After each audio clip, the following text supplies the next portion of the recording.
Alright, now to 6.2, which is factoring trinomials with a leading coefficient of 1. Factoring trinomials with a leading coefficient of 1.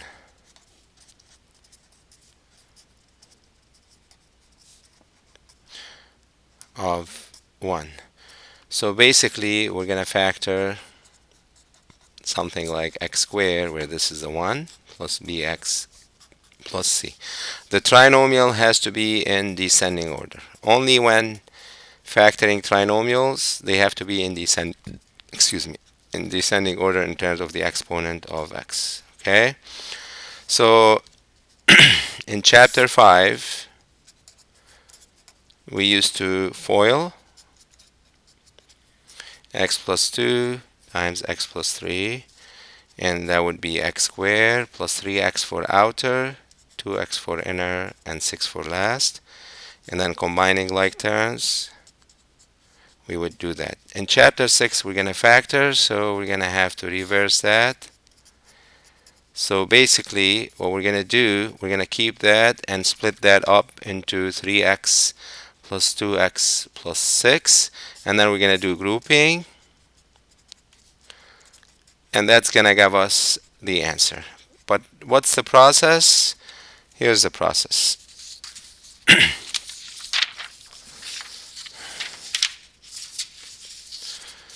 So to factor, say, the one we just did, x squared plus 5x plus 6.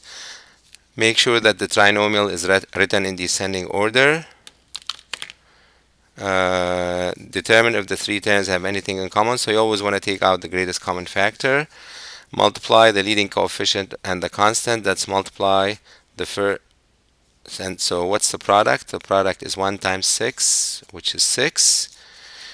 List all the factors from step 3 and decide which combination of numbers will combine to get the coefficient of x. So product, and then sum is 5. Product is 1 times 6. Sum is always the middle number.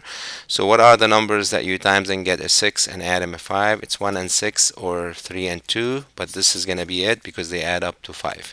And then that's how you get the split up, plus 3x plus 2x. You use these two numbers. You can see that 5x is 3x plus 2x, and then you bring the 6 down. Order doesn't matter here. You can put 2x plus 3x, and then you continue just like we did by grouping. Okay, that's the process. X plus 3, x plus 2.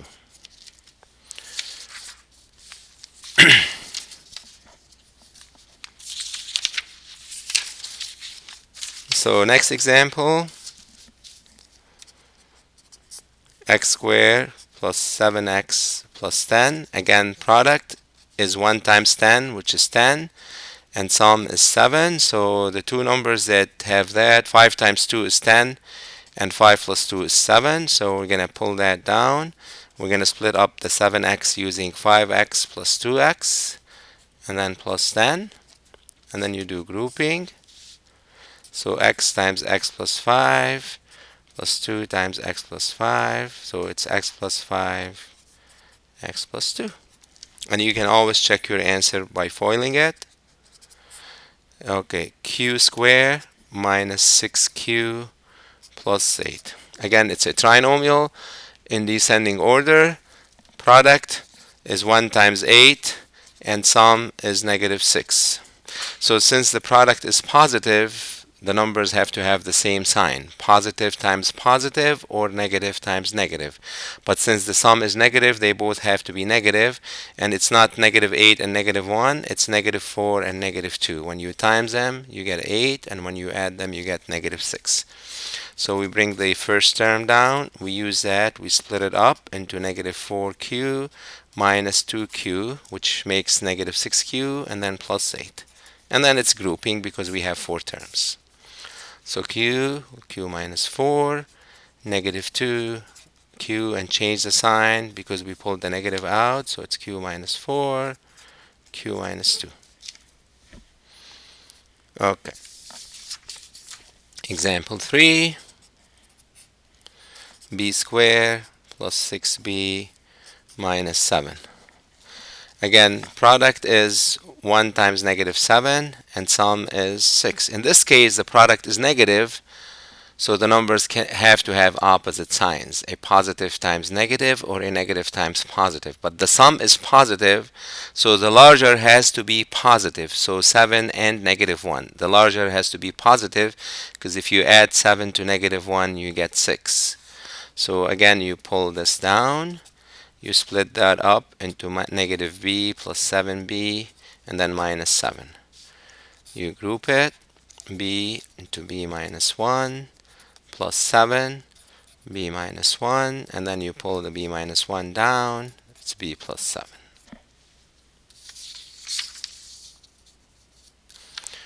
Okay, example 4, x squared minus 3x minus 40. Again, product is 1 times negative 40 is negative 40 and sum is negative 3. So product is negative and sum is negative. So again, they have to have opposite sign, but they have to add up to a negative. So the larger has to be negative, and obviously it's negative 8 and 5. Negative 8 times 5 is negative 40, and negative 8 plus 5 is negative 3. So we're going to bring the first term down. Again, do minus 8x plus 5x, and then minus 40, and then grouping. So it's x times x minus 8 plus 5, and then x minus 8. So it's x minus 8, x plus 5. Okay, next example, example 5. If we have two letters in there, it gets a little confusing. M squared minus mn minus 12n squared. So I'm going to pretend that n and n squared are not there for now. So I'll just do it as if it was m squared minus m minus 12, and then I'll worry about the n's at the end. So it's a trinomial in descending order in terms of m. The product is 1 times negative 12, and then the sum is negative 1. So it's negative 4 and 3. So we pull that down. Minus 4m plus 3m. We're forgetting about the n's for now. And then minus 12. You do grouping.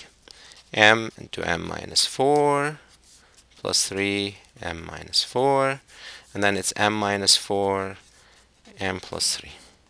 All we have to do at this point to get 12n squared, instead of negative 4 times 3 being negative 12, we need an n next to each letter. So that will give me the 12n squared. And if just to be safe, check it and you will see how it works out. Foil it, so m times m is m squared, m times 3n is 3mn, minus 4mn, and then minus 12n squared. And if you add up like terms, it's m squared minus mn minus 12n squared. Okay, let's try another one of those. Example 6, x squared minus 3xy minus 4y squared. Again, since we have two letters, we're going to pretend that the second one is not there to start.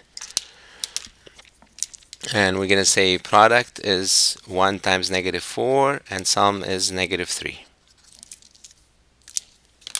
So the numbers that we're looking for are negative 3 and plus 1. Negative 4 times 1 is negative 4, and negative 4 plus 1 is negative 3. So we pull the first down. Negative 3x is negative 4x plus 1x, and then minus 4. Remember, we're ignoring the y's for now. Grouping. X minus 4. The only thing we can pull out here is a 1, but it doesn't matter because we have x minus 4, x plus 1, and now we're going to put a y next to each number to get our answer. Okay, next example. If we have a negative x squared plus 9x minus 20. We have a trinomial, it's in descending order, but the first term is negative, so we pull that out. Remember, that's part of the factoring strategy. That's going to change all these signs. And now product is 20, because 1 times 20 is 20, and the sum is negative 9. So product is positive, they're going to be plus plus, or minus minus, they're going to be minus minus because that's negative. So it's negative 4 and negative 5. So x squared minus 4x minus 5x, and then we pull that down. Grouping x minus 4 minus 5 x minus 4. So it's x minus 4 x minus 5, and don't forget the negative to drag it all the way down. That would give me the final answer.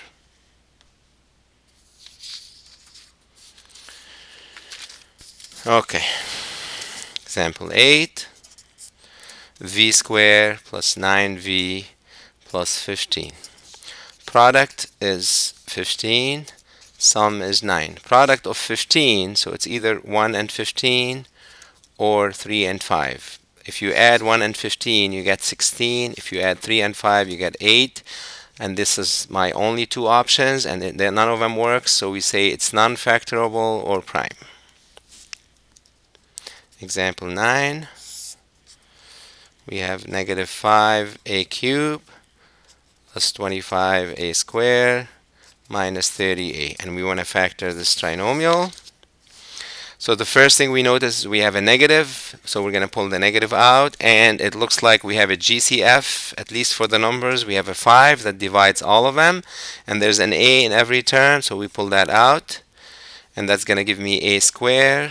We change the sign, so it's minus 5a. We change the sign, so it's plus 6. And now it's a trinomial, so product is 1 times 6, and sum is negative 5. So it's negative 3 and negative 2. You times them, you get 6. You add them, you get negative 5. So we pull the a squared down. That's negative 3a minus 2a, and then plus 6. And then grouping. It's a times a minus 3 minus 2 times a minus 3. And it will be a minus 3, a minus 2. And don't forget to drag down the GCF. And that would be the final answer. And that's the end of 6.2.